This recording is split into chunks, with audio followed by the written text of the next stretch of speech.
Welcome back to The Explainer. Today we're diving into something literally almost every professional goes through, but nobody ever talks about honestly. It's that massive, kind of quiet shift that happens the exact second someone gets bumped up into a leadership role. Let me tell you about this manager from a few years back. She was brilliant. I mean, hands down, the hardest worker on the floor. When she got the promotion, everyone was like, yeah, obviously, she completely deserves this. But the literal second she got that title, something deep just shifted. And the wild part is, it wasn't just her job description that changed, it was her. It was like an overnight transformation. Suddenly, her whole vocabulary changed. Where she used to say, hey, how should we tackle this? She started saying, I need you to do this. She just completely stopped asking questions and started handing out these rigid commands from her new office. And man, the fallout, it was instant. We're talking less than 60 days and her entire team completely checked out. They just started doing the absolute bare minimum. Clock in, clock out, done. No more pitching ideas, no more flagging issues. They just stopped caring. Now here's the kicker. When her team went totally silent and just did exactly what she ordered, she actually thought she was winning. She thought, awesome, I'm in total control. But the reality? Oh, it was a totally different story. What she had wasn't control. It was just compliance. And it was a compliance held together entirely by fear. The source material hits on something so crucial here. Fear is literally the most expensive management strategy you could ever possibly use. It kills innovation, destroys loyalty, wipes out psychological safety, and eventually, it's going to cost you your absolute best people. Here's the raw truth that HR completely forgets to mention when they hand you that new contract. A new title? It only transfers the responsibility over to you. It absolutely 100% does not transfer the respect. Respect is something you've got to build completely from scratch, starting on day one. And if you try to skip that step, if you just march in and demand respect because of your shiny new email signature, your team is going to make you pay for that misstep every single day. And they won't scream or shout about it. No, they'll do it quietly, with malicious compliance and a total withdrawal of their actual effort. Look, a lot of us have been on both sides of this dynamic, right? I've known leaders who find themselves sitting across from an employee who is just completely, utterly checked out, unreachable.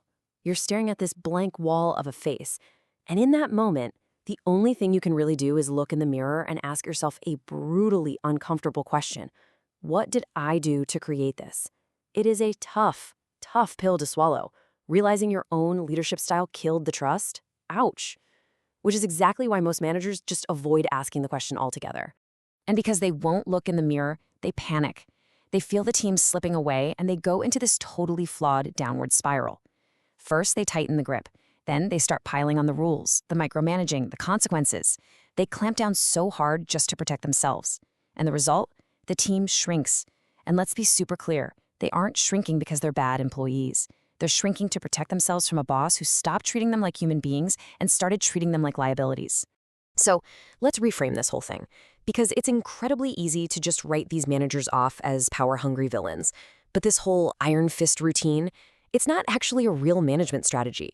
It's just what leadership looks like when someone is absolutely terrified that nobody is going to take them seriously. I want you to really feel the empathy in that. You get promoted over your peers, and your nervous system literally goes into full-blown panic mode.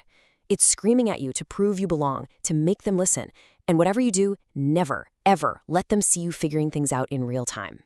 Driven by that hardcore imposter terror, managers just start performing authority. They go way overboard. They make big decisions completely in a vacuum just to prove they can.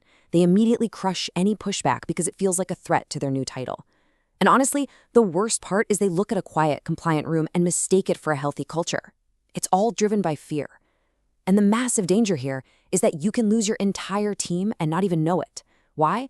Because under the iron fist, absolutely nobody feels safe enough to tell you that you've lost them. Okay, enough doom and gloom, let's pivot to the solution. If the title doesn't hand you respect, and you definitely can't manufacture it using fear and rules, how do you actually get it? Well, respect is meticulously built in the small moments. It's really that simple. Forget the grand speeches. Forget the company-wide emails declaring your new open-door policy.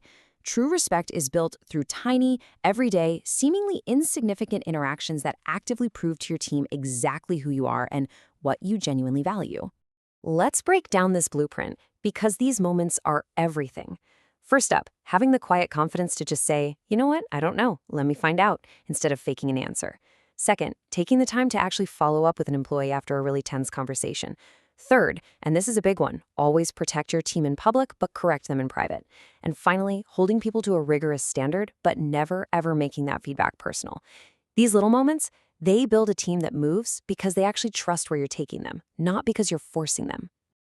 When you boil it down, every single new manager hits a fork in the road.